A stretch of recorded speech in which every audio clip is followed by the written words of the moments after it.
Babuji, this chai business is driving me nuts. I'm working from dawn till dusk. My hands smell of ginger and cardamom. But at the end of the month, my wallet is lighter than a tea leaf. Why, Babuji? चाय तो बढ़िया बना है.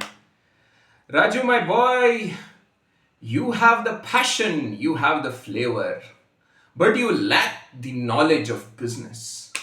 You need to understand costing first. Costing? Is this some new spice mix? Will my chai taste better? It will make your business taste better. Let's do some hisab kitab. Tell me, how much does it cost you to make 1 cup of kadak chai?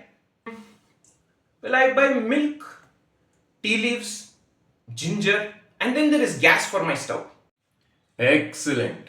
These are your elements of cost. Now let's segregate them into three simple buckets. First is material cost. Material cost is what directly goes into your cup.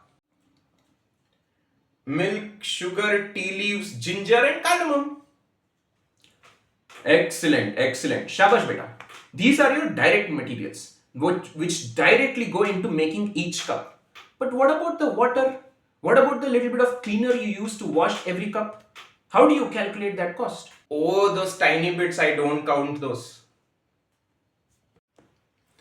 Exactly. So these are your indirect materials. They are needed for each cup, but very difficult to calculate or measure. So let's categorize them separately. Boom, Vatsu. Raju beta, 1 cup of strong chai.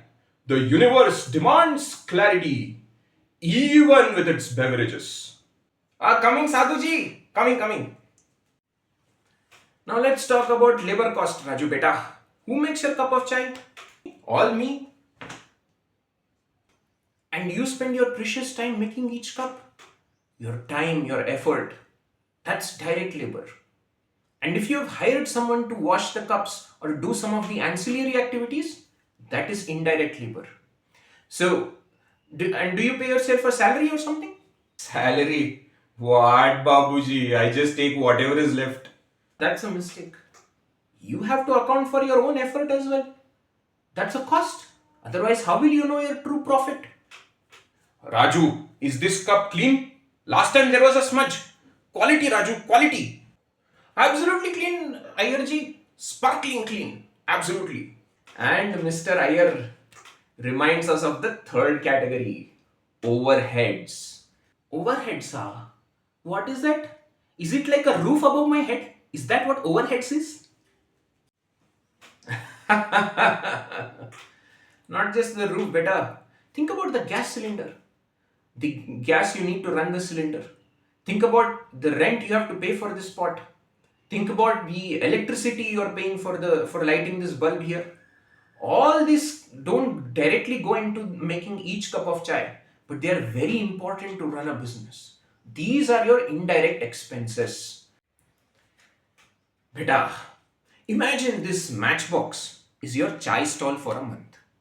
All the costs that help cover all the business, such as rent, electricity, these are your indirect costs.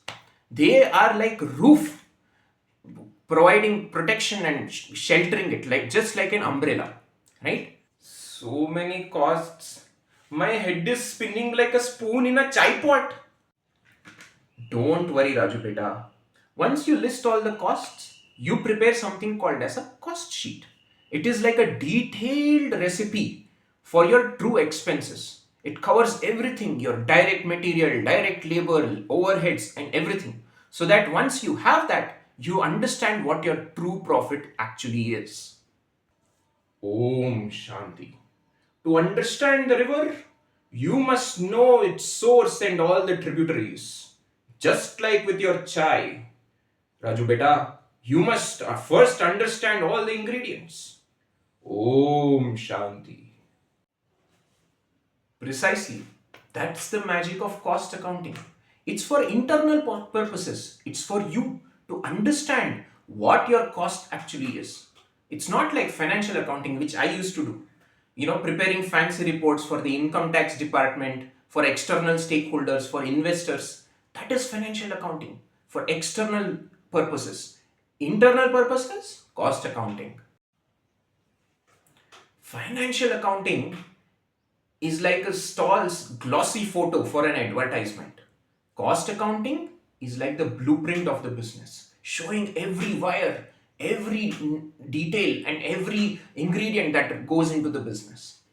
Babuji, you are a genius, Babuji. So if my cup of chai cost rupees 8 and I might be selling for rupees 10, I might be thinking I'm making 2 rupees profit. But if I don't account for my labor and overheads like gas, then I might be thinking I'm making more but I'm actually making less. Bada sahi pagda. Now we are thinking like a true businessman, not just like a chai wala.